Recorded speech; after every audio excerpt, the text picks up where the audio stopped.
Leichal Radio Live Channel gi listener khudingmakpu taram noksari. Ngasisu yamna nungairaba tangkak naiba wari amamuk puduna laksari. Wari asibu ibirakpina Chanu.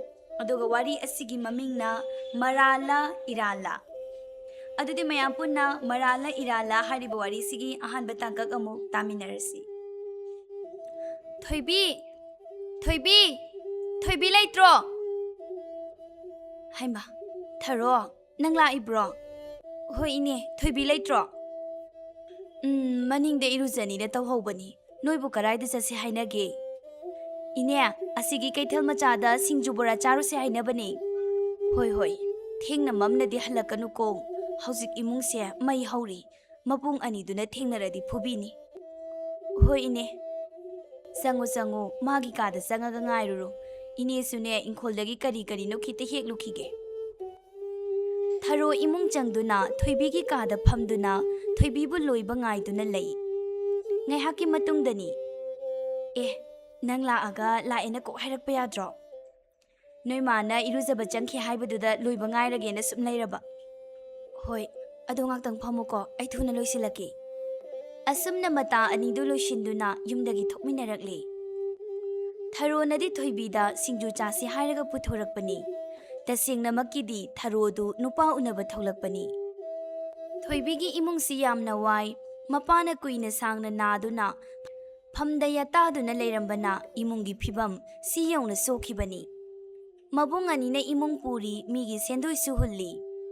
Mama su tek hinjang na piyolaga mating taubani. Thoibigi mache kabok laidu imungi awaba khangdaba makai, nupana haga chen chong tawi haiduna, mabung anina sauduna luhongki. Sinasu imung si mahilangi. Thoibi su sahi nauri, chahi tara taruk khaktamak ngairi, mabung aniga mamaga na tatana hai. Yengoy, nachina nachi oikrabasu, isa thoibia, nangdi wakal tauko, imungi pibam yengaganya, matang matam charaba kanda yumpan gadabani.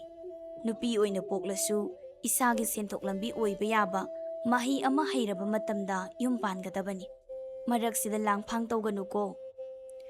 Asumna itatatana hai, thoibi su khalli, mabung anigi mating pangi, wajarak labi mamagi, minok tamhangi, thamoida chapyung na lipsabani. Thoibigi ningjabasi, laibagta tamlamgadra, tamlamloidra, yengba tabani, isorgi nongdam. Itaw, nang basing bagi hai krabo. Hoi haibani itaw nang ba? Yabira adi phanida. Ado masoidana di thoklakadro. Itaw, nang bu tholakani imni. Isa se kainum tawida, harau boy kai boy, aina di masya pamjarakpa kuirabaneba. Hoine, horen hek unaraga thamoige pamba singdo loine hek hairo. Matawani do shumna wari tawri, singju charu se hairaga kaidano nangna laisibo. Kuiroiba, ta manjado phat unaruseba. Tharo, ai tali, nangna tawrise ayaningdeko. Akhoi ta chawai ta ton khoina uradi aibu kainina khanduino. Uro hen nang sima kigan kre awoiba. Adu nang boingonda hana fazana haiba yadro. Ho nang di hairadi yasu yaroi, aduna haidabani. Ai sune yumdagi pak tholakpa yadi, aduna phangingai sida ngaktang unageba, kuiroeba. Phare, kuidi kuiganuko. Nang sukhangi duni akhoi imungse karamba mongda leiri aina kari wakal khalli haiba. Hoiba. Tharona sumna hek hairabadudadi thoibisu yaroi ngammoi haiba ngamdraduna matagi matung inarai. Makhoyanina laklibasi chingyagi leikoladudani. Sum lakpana ure hojikti nupani na leplibadu. Noi lakpa ngaibada nungjang thungiko. Yada tawrini fatholakpadu. Thoibia, kay mathel charake. Tamanja, sakri charae. Ado tharo si wari ngakta sanarugi, pakpak unabasu phangde. Leisa pakhang unaba haibasi, mitup yaubada kaishu nungaite haiba, thoibi su khangi.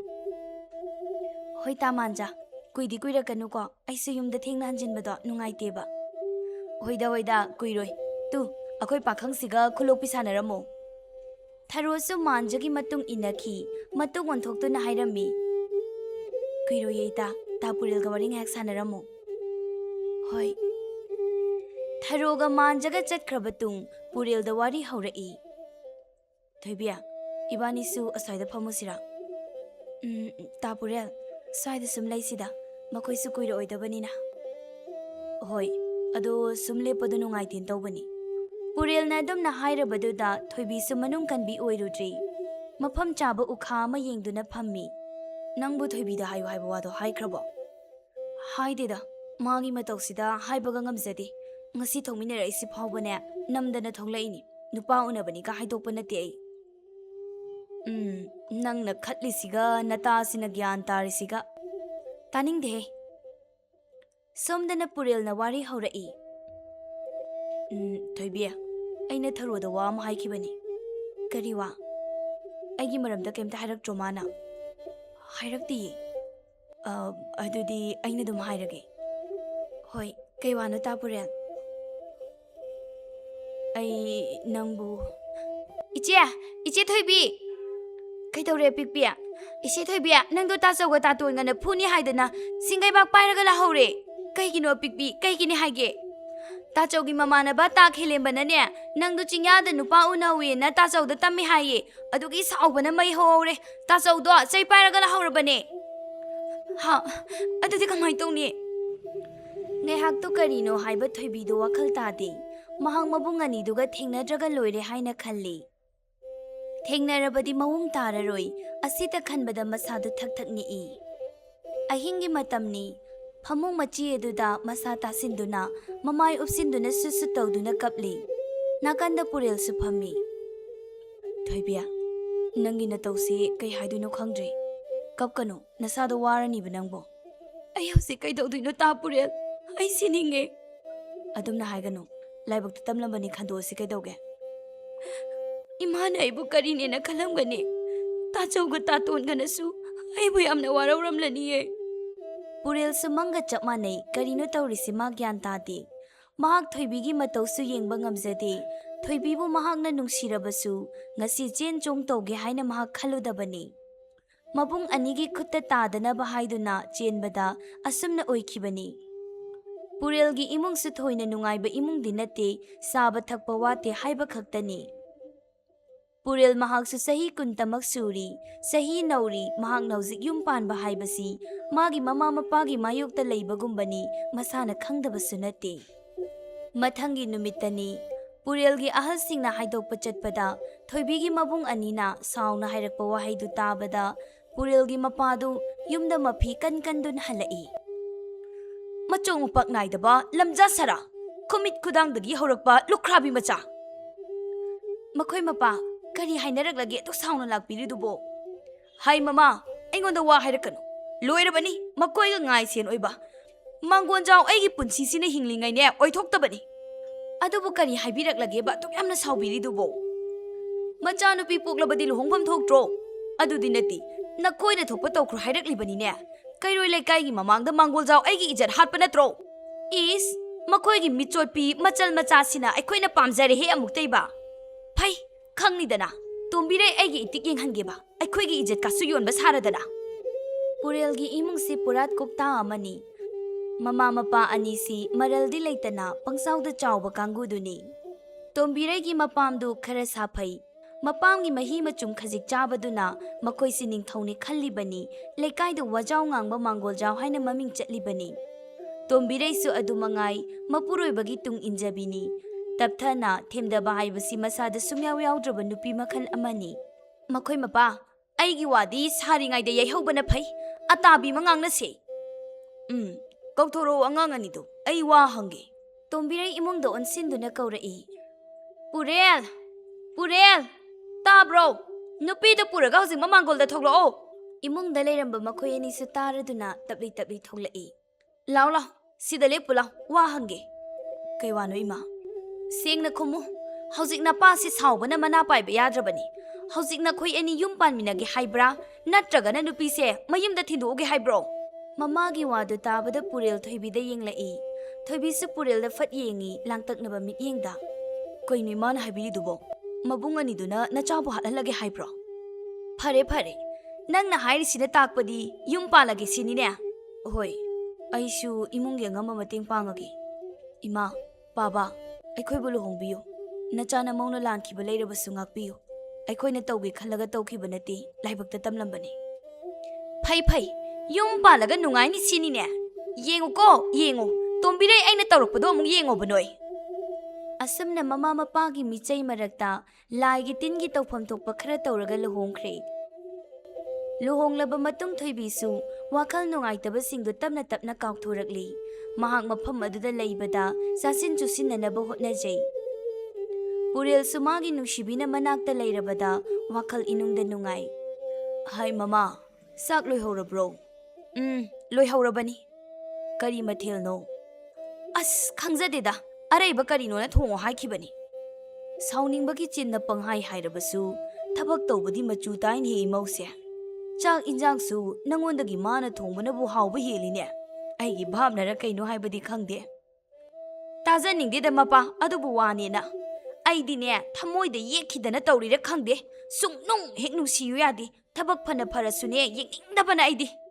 ꯅꯪꯒꯤ ꯋꯥꯈꯜꯁꯤꯁꯨ ꯑꯉꯛꯄꯅꯤꯍꯦ ꯃꯃꯥ ꯈꯜꯂꯤꯕꯅꯦ ꯑꯩꯗꯤ ꯍꯧꯖꯤꯛꯁꯨ ꯀꯔꯤꯕꯣ ꯍꯣ ꯀꯩꯗꯧꯔꯒ ꯉꯥꯡꯁꯤꯒꯦꯅ ꯑꯗꯨꯕꯨꯅꯦ ꯁꯤꯇ꯭ꯔ ꯑꯃꯠꯇ ꯄꯤꯕꯝ ꯂꯩꯇꯕꯁꯤꯗ ꯆꯤꯟꯁꯦ ꯀꯥꯡꯊꯣꯛꯇꯕꯤ ꯂꯩꯕꯅꯤꯀꯣ ꯑꯣ ꯅꯪꯗꯤ ꯑꯗꯨ ꯌꯧꯅ ꯍꯦꯛ ꯈꯟꯕ ꯑꯣꯏꯔꯦ ꯈꯟꯗ꯭ꯔꯕꯗꯤ ꯀꯩꯅꯣ ꯑꯗꯣ ꯅꯆꯥꯅꯨꯄꯥꯁꯦ ꯑꯩꯈꯣꯏ ꯇꯥꯆꯧꯒꯤ ꯃꯇꯨꯡ ꯏꯜꯍꯜꯂꯒ ꯀꯔꯕꯥꯔ ꯇꯧꯕ ꯈꯔ ꯊꯥꯔꯁꯤꯔꯣ ꯍꯥꯏ ꯑꯩ ꯃꯗꯨ ꯄꯥꯝꯗꯦ ꯃꯃꯥ ꯍꯥꯏꯕꯒꯤ ꯋꯥꯅꯤ ꯏꯕꯥꯏ ꯑꯍꯜꯗꯨ ꯂꯝ ꯈꯨꯗꯤꯡꯒꯤ ꯅꯨꯄꯤ ꯊꯝꯃꯦ ꯍꯥꯏꯅꯔꯤꯗꯨꯅꯤ ꯅꯨꯄꯥꯅꯤ ꯀꯩꯅꯣ ꯂꯣꯏꯅꯖꯁꯅꯨ ꯏꯟꯊꯣꯛꯄ ꯋꯥꯈꯜꯅꯤꯗꯀꯣ ꯅꯨꯄꯤ ꯅꯪꯁꯦ ꯐꯔꯦ ꯅꯪꯅ ꯐꯅꯤ ꯈꯟꯕꯗꯣ ꯑꯗꯨꯝ ꯍꯦꯛ ꯇꯧꯔꯣ ꯑꯁꯨꯝꯅ ꯃꯆꯥꯅꯨꯄꯥ ꯄꯨꯔꯦꯜꯕꯨ ꯊꯦꯝꯗꯨꯅ ꯂꯪꯐꯩ ꯆꯠꯅꯕ ꯍꯥꯏꯔꯝꯃꯤ ꯃꯅꯦꯝꯅ ꯃꯃꯥꯅ ꯁꯤꯜꯂꯤꯕꯗꯨ ꯐꯅꯤ ꯈꯟꯗꯨꯅ ꯄꯨꯔꯦꯜꯒ ꯊꯣꯏꯕꯤꯒꯁꯨ ꯌꯥꯔꯤ ꯄꯨꯔꯦꯜꯅ ꯂꯪꯐꯩ ꯆꯠꯈꯤꯕꯒ ꯊꯣꯏꯕꯤꯁꯨ ꯆꯥꯛꯃꯧꯔꯤ ꯃꯍꯥꯛ ꯊꯥ ꯂꯦꯞꯂꯤ ꯍꯥꯏꯃꯧ ꯇꯥꯕ꯭ꯔꯥ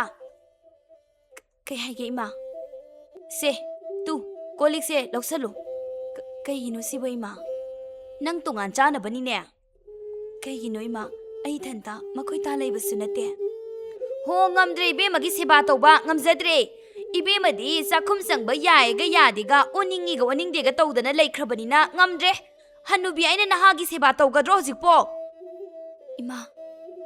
ꯏꯃꯥ ꯍꯥꯏꯖꯕ ꯅꯠꯇꯅ ꯀꯔꯤꯕꯨ ꯍꯥꯏꯔꯨꯅꯤ ꯊꯣꯏꯕꯤ ꯃꯍꯥꯛꯇꯤ ꯃꯅꯦꯝꯅ ꯃꯍꯥꯛꯄꯨ ꯑꯗꯨꯛꯀꯤ ꯃꯇꯤꯛ ꯅꯨꯡꯁꯤꯗꯦ ꯍꯥꯏꯕ ꯈꯪꯉꯤ ꯁꯤꯃꯛꯅꯁꯨ ꯃꯍꯥꯛꯁꯨ ꯋꯥ ꯃꯊꯛ ꯊꯪꯍꯜꯂꯣꯏꯒꯦ ꯈꯟꯗꯨꯅ ꯊꯥ 6-7ꯁꯤ ꯏꯃꯨꯡꯒꯤ ꯊꯕꯛꯁꯤꯡꯁꯤ ꯄꯥꯛꯊꯗꯨꯅ ꯍꯣꯠꯅꯖꯔꯛꯄꯅꯤ ꯑꯗꯨꯕꯨ ꯍꯧꯖꯤꯛꯇꯤ ꯃꯍꯥꯛ ꯃꯁꯥ ꯅꯨꯡꯉꯥꯏꯔꯛꯇ꯭ꯔꯗꯨꯅ ꯆꯥꯛꯈꯨꯝ ꯏꯆꯪ ꯆꯪꯗꯕꯁꯤꯗ ꯇꯧꯔꯛꯂꯤꯕꯅꯤ ꯍꯥꯏꯕ ꯃꯍꯥꯛꯁꯨ ꯈꯪꯉꯤ ꯅꯨꯃꯤꯠꯁꯤꯗꯒꯤ ꯃꯍꯥꯛ ꯃꯊꯟꯇ ꯇꯣꯉꯥꯟ ꯆꯥꯔꯦ ꯃꯅꯦꯝꯅ ꯑꯍꯥꯟꯕ ꯅꯨꯃꯤꯠꯇꯨꯗ ꯆꯦꯡ ꯆꯥꯛ ꯈꯔꯗꯤ ꯄꯤꯔꯝꯃꯤ ꯁꯦꯜꯁꯨ ꯑꯅꯥ ꯑꯃꯅꯤ ꯄꯤꯔꯝꯃꯤ ꯃꯗꯨꯅ ꯀꯌꯥꯝ ꯀꯨꯏꯅꯕꯨ ꯆꯥꯔꯨꯅꯤ ꯍꯥꯏꯕꯒꯤ ꯃꯄꯨꯔꯣꯏꯕ ꯄꯨꯔꯦꯜꯁꯨ ꯊꯥ 2ꯗꯤ ꯐꯥꯔꯦ ꯌꯨꯝꯗ ꯍꯜꯂꯛꯇꯕ ꯃꯄꯨꯔꯣꯏꯕꯅ ꯊꯥꯔꯛꯄ ꯁꯦꯜꯗꯤ ꯃꯅꯦꯝꯅ ꯑꯗꯨꯝ ꯂꯧꯁꯤꯟꯗꯨꯅ ꯁꯤꯖꯤꯟꯅꯩ ꯊꯣꯏꯕꯤ ꯈꯪꯉꯁꯨ ꯀꯩꯁꯨ ꯍꯥꯏꯖꯗꯦ ꯃꯥꯁꯨ ꯉꯝꯅꯕ ꯍꯥꯏꯗꯨꯅ ꯃꯤꯒꯤ ꯈꯨꯂꯪ ꯆꯠꯂꯤ ꯃꯕꯨꯛ ꯊꯟꯅꯕ ꯍꯣꯠꯅꯖꯩ ꯊꯣꯏꯕꯤ ꯅꯪꯕꯨ ꯊꯥ ꯀꯌా ꯍꯥꯏꯔꯒꯦ ꯅꯌꯥꯡꯒ ꯀꯪꯁꯤꯟꯕꯗ ꯌꯦꯡꯕ ꯌꯥꯗ꯭ꯔꯦꯅꯦ ꯊꯥ 3 ꯍꯥꯏꯔꯛꯏꯅꯦ ꯏꯆꯦ ꯆꯦꯛꯁꯜꯂꯨ ꯏꯕꯦꯝꯃ ꯆꯥꯕ ꯊꯛꯄ ꯇꯨꯝꯕ ꯃꯇꯝ ꯌꯦꯡꯒꯗꯕꯅꯤ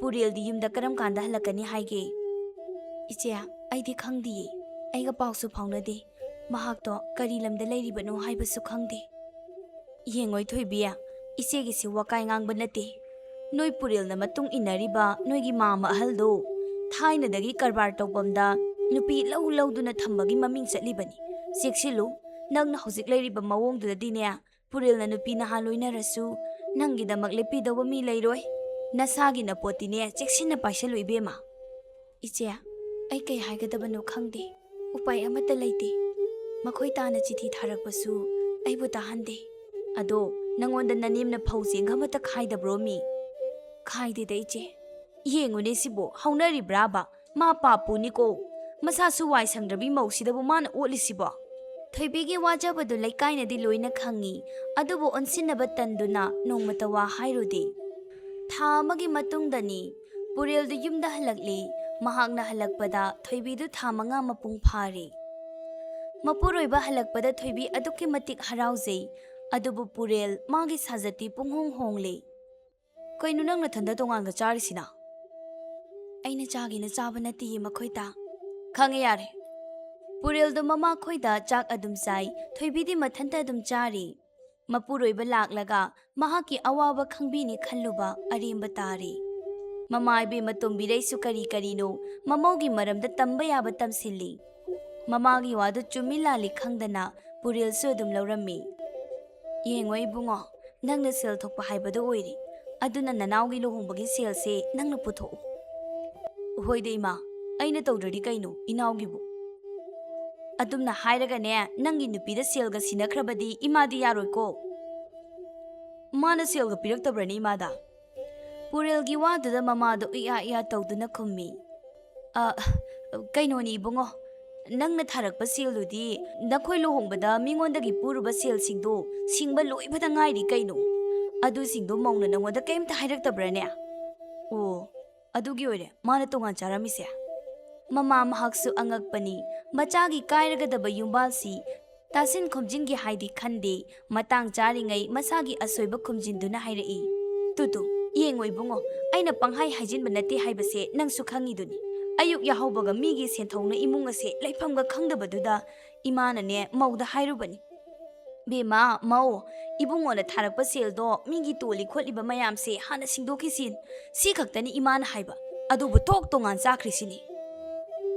Mabu tongan chai haidana ne imane inthoga thambasu nate cheng chak piri adubu ne laikai mamangda tawge matagum khulang kumba hekta satline. Ngasaidagi mama machana sanariba wari thoibisu tai. Ima, nangsi angakpaniko.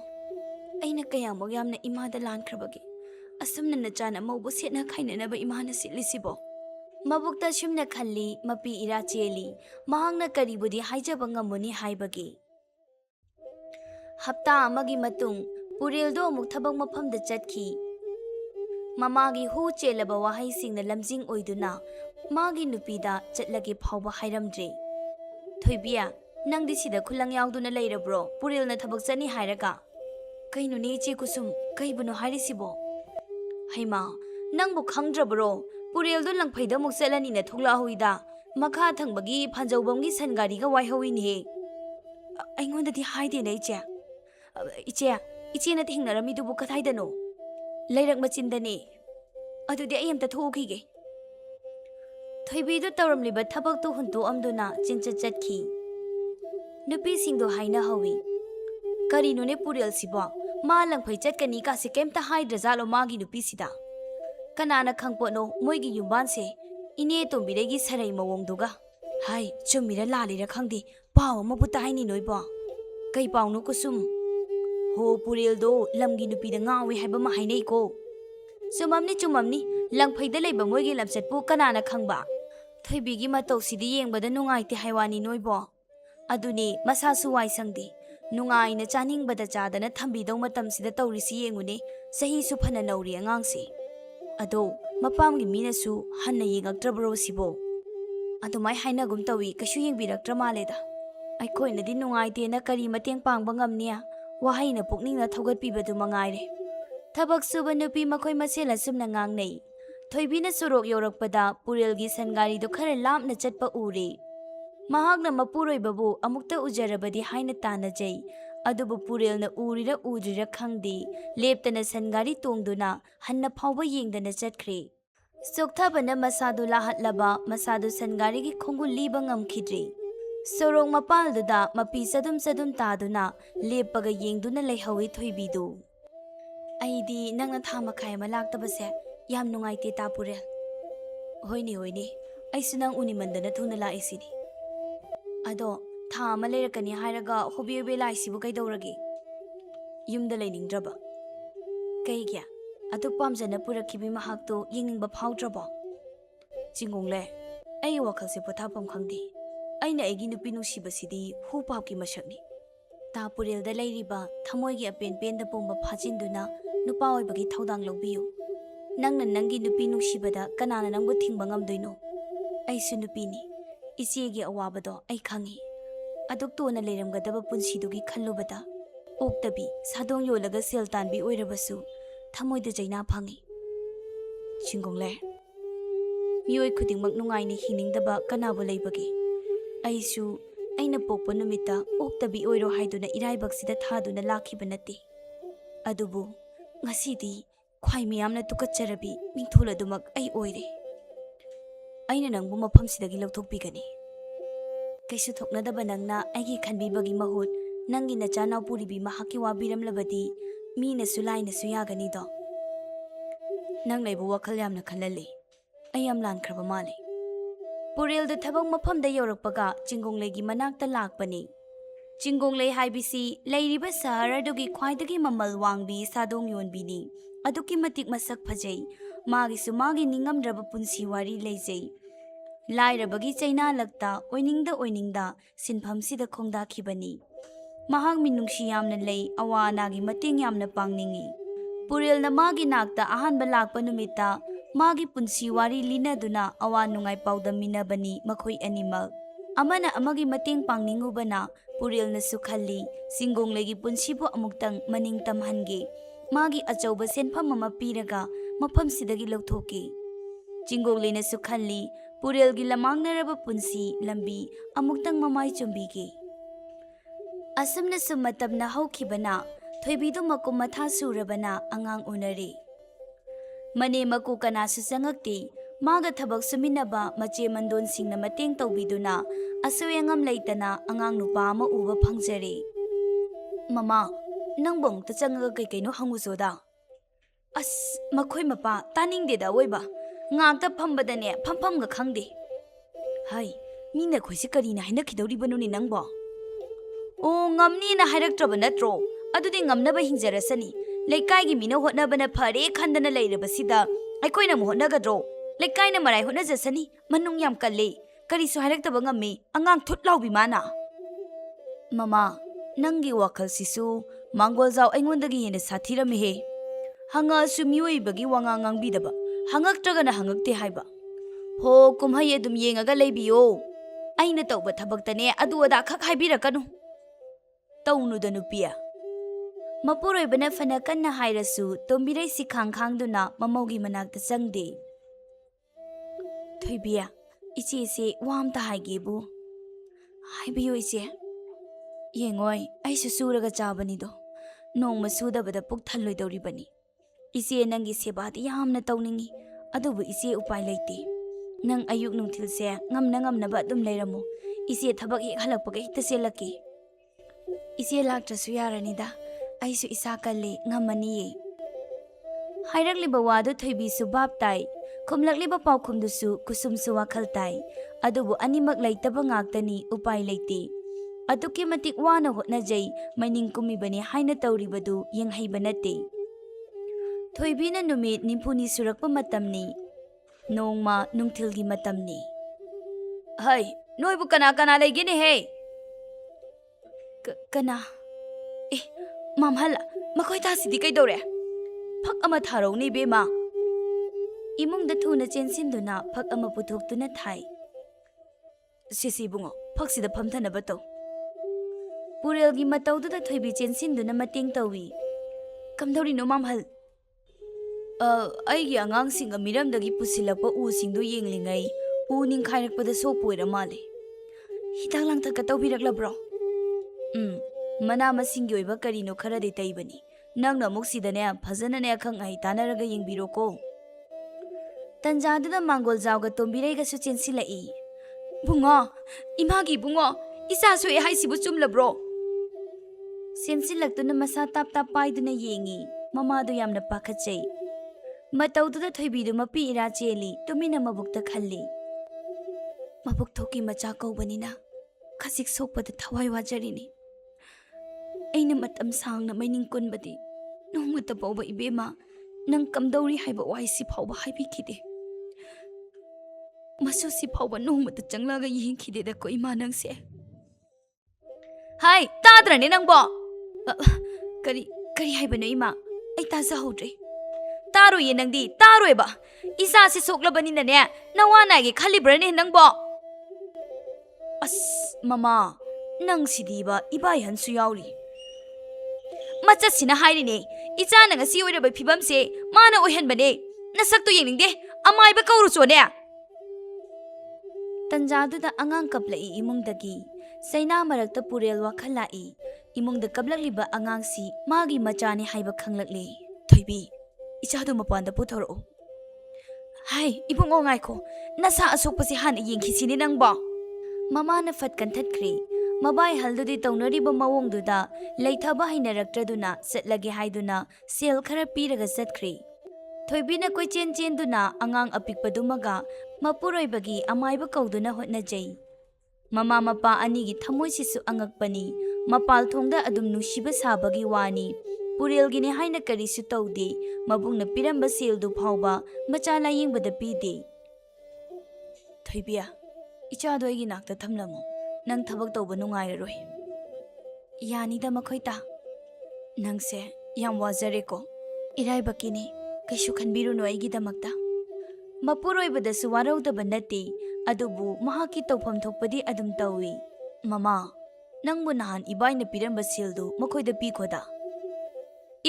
Kaidobe pidiba moi semakpa sibu thatharo phawsang bai amana moibu chawnaba yolakpro. Haima aduba hojikti narag yeglakre kani upai lege ichani dana. Ho marai na ngamna bohna jasani yum palabane tawjasanu moi thokpa. Ka thangnabada lairiba puril sutari hojiki mamagi wangang magi nupigi pukchel matam khara lamak narure khanbada masado hanjin waraujei. Iche kusuma horen hangibada potphamdak hak changminarusi. Kari lege haibanu nangbo sing hawai amata leihaudri. Ithokpani da thoibi nangi naraibakse. Khangdi da iche aibo kai haigadabano sel sibu bufam naigadro. Makhoi tagi phibamsu yam lusali sel khara changani su hayi. Nangtani ko wajari se napuroibani huntu yade haibaguma. Iche aigi su nungaiba mikup lakhinida. Asumna thoibidu mapuroiba layengba ngamnaba amadagi tara amadagi kun pusinduna layengi. Mama mapa oiriba makhoinadi nongmata phawba hanna yengba nate. Layenglaba tungda chahi ani makhai ahumgi matungda pureldu chatpa khotpa khara ngamle.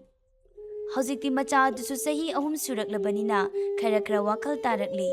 Yumda leihoba mapana ayamba senari thoibina phangba thabak suri. Nupia nangbu khara nganna halaknaba tawni he. Hekta thengdoki yadida makhoita. Hoeba ado nang wabudi waramani. Angangdu chak lamina ningai tawramlabani. Sing maru amata leitabadudha aisu kem pizaba ngamkhidri. Tumkhibana hali. Hoida ai thuna thongnaba tawrage adugidi. Nonganbadagi thabak sururibani thoibidu adubu mapuroiba macha chak lamlamlani khanduna hobe tawduna walakpa singdu chak thongi. Thoi icha thoibau tabro imana chak loire charasi. Thoibina chak loiraga macha bhaudukduna chak inbi angangdu uiri mamana inba chak tu sairi loiraga purelga maga su chak chari.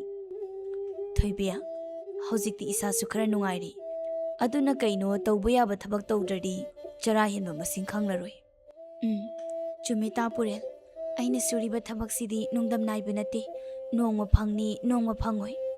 Aigi isa layengбadasu sel okhak changlamlani. Nangbu karaidagi sel na tawkribano. Laikai pubani sel dudi sura nomaga singba yai. Makhoi tana kaisu thoidokpa tawhodabase simuk phaba leitri. Purelda hojikti magi nupigi awaba khangladuna imungi mateng tawnaba haiduna masu phamna thumo yangkok polang saba hawi. Mapuroibana adumnaga tawrakpaduda thoibi maithongda minok tammi. Chara phawbadi helaroi khanjai. Adubu kuihaude matamna nongmagi haukhibana migi sendoina imung asi mawong ama tawrakle. Ibungo Purel nakhoina taina nausibu kari khanarige. Ine ngaiba matam khidanga ngaibiyu. Selphamdu yambaduda sagatna bhotnajari. Khangde aduada ngamgadaba matam ama tharo. Ma halaga mukta tanajarakige ine. Nupidu Purelgi wadu taraga yamna sauna chatki. Ngaihaki matung khura tomal amuk lakli. Purel, kamdauba nang khuragi duna. Khura, matam kharaga ngaibiko. Tanjaduda thoibisu lai makutta cheng yauba khaw macha ama supai. Khura, lakpiramya. Ibema nang khura se. Ngasidi atabi mangangnaruragi dana laibani. Khura, senphamdo sagatnaba kanna hotnajari. Matam khajikta ngaibiyo. Ibema, nang khurasi minungsi khangdaba natene. Sangkraba chahi anisi sendoi mana amata lawdabida lai. Adubo hojikti aigisu icha ningol atombido luhongadore. Aduna upai leite boidi. Chumi khura, ai ngamnabo honajarake. Tha amani sidang upai yengjagige. Hoi hoi. Noina amuktang di siluko, ai di upai leitabani. Noi wai haiba ai su khanglibani. Asamna hainaki, sina suloiba nate, ama lakpaga ama hankiba. Piriba paukumdi chap manei, matam khara ngaibikho si khaktani. Marak sida mamaibe matombire isau langba hengalai. Hai, tabra mawa. Thonglo sida. Kai haige ima. Yum sida noi lehauge haibra, aikhoi lehau haibro. Purel sangoida polang saduna leibani, mapai bungo mangol jausu sumangda napi phoiri. Tauge matagum thoibidu imungdagi kauthoklibani. Imana haibiriba wafam sibu. Leikai sida imai se thangdoktuna chatpa ngamdreni ibema. Ima, aikoina kayam lanba thabak tawkhrage. Is, khangjinnadaba sariba. Nathibong sabagi bu mingondagi sel pupudana sabro. Ha, nakhong nakhut pandro. No nganbadagi migi senthokol mayam sina yum sida leiba ngamdrene khoidia. Mamagi waduda sangoidagi puril na khumlai. Thibong chabada puba selni haidi imada kanana hairiba. Hai, nang tumi layu. Nang na khangba nate ne. Nupi sina awara pa sabadagi thoiba ngaktani ne. Ima, adumna haiba yarani dana panghai dai bigano. Ai layeng na bohona badane maru mayang kim labini mahakto. Is, icha nupadi nupigi misang sangi ba kaiduni ne ha. Hai, haibige ne. Noina puri ba sel do thuna singkho. Thongan lan bangamdre. Migi minong may samayam sina. Noidi ikaibaga khanglam loye. Aduga ne nupia, nang na ai asing sabana kaimta kanaroi. Waraga tokani, sima swabige, khangabra. Minung silay tida ko imana haksi, khalawi purelgi mabukningda. Baba, baba na tumina larisibu kaygino. Nachaga na mauga sibu kayam lan kragene. Namasi thaina dagi wakal tadi khangiba na trunoibo. Imasi wakal tadi ne imana tauba sidum yengaga larisi hairibro. Aina ipan pharingai sel thoklingai machani haiba. Hojikte ai phibam zadre sel thoktre machani haibade ikaire natro na khoi leikai sida. Aigi dabak imana karibo hotna bikhigene. Hogot bangamdana phamda yata duna leiba matamduda ibungo se haidana saksa khoma ma phobo pibirakhibro. Yengdabagi yengdab hojiksu yengbiranu karigi hojikna aduda hairiba. Machagi waduda mamai thampam khangraba mangol jawdu napi phoirambadu loisinduna imung changki. Purel mahakti nupa oirasu ngasidi kaple. Mathangi numitni, ayuk angan badani isorna silakpagum, thoibigi mache kabuk laidu heklai. Yum sibu milay bro. Kanano? Ine, yum sibu thoibigi. Oh, tu, somda tapthoiba kase, moigini, moirumda olaga kaubiro. Kabuk lay mabukta khalli. Oh, aigi inawgi yumba sidi mawong amanidana. Mamai lay thorakpada purel ga thingnei. Kana? Purel oiduri bungo nangbo. Kana oibirabano aidi khangzadri. Oh, aise kabok layne thoibigi mache ne. Aidi sa khangzarudre warau bayadi koi tema. Ai ma kauthok sarake. Tari bro. Thoibi. Tabro nangbo. Tare. Angang apikpado pamdona imungdagi thoibido thoklai. Iche. Matam kuina urudrabadudadi khamluba ngamde mamitagi mapi are akham naitana chentharai. Ichegi bema kainu ne inaw noiramliba phibam sibo. Mache so si hairaga chensinduna thoibibu konsinjai. Matang asida Maralla Eralla haribo wariski ahanba saruk losinjare. Makha tarakpa saruk singda Purelga Chingongleiga amuk thengnarakidra natraga thoibi amadi Purelgi punsida anauba kariwari amuk lakani haibadu ngaiminarasi athoba matamda amuk puduna laksage.